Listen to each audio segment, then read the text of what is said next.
With the TEMPTU Air, now you can experience the flawless finish of professional airbrush makeup anywhere, quickly and easily.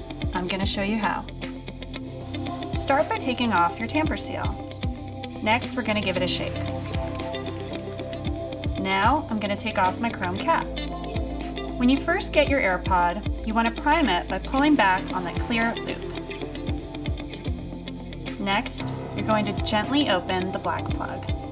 Now it's time to attach it to our TEMPTU Air. You're going to slide it window side up into the TEMPTU Air. Press the release button on the side of your Air as you insert it.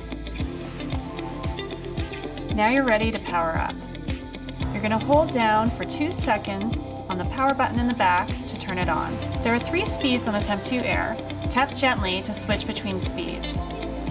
For foundation application, I'm going to turn it to speed setting 2. The SoftTouch Control at the top of your TEMPTU Air regulates the amount of makeup that's released from the air.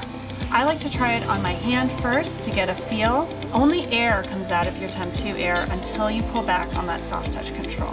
Pull back gently on the SoftTouch Control and you'll get a feel for how much makeup's released. If I pull back all the way, I risk a wet and heavy application. Remember, with TEMPTU, less is more. Always use a gentle touch with the SoftTouch Control. You want to hold your TEMPTU Air about 4 fingers, which is about 3 inches away from your face. This is going to give you the most flawless, instantly blended application. You want to move in slow circular motions, pulling back gently on the SoftTouch Control. This is going to give you that instantly blended application. Remember, after that first pass, you want to stop and look. With TEMPTU, less is more. You don't want to see a lot of makeup. You want to see your skin look instantly blended and perfected. If you want to do another pass after that, go for it.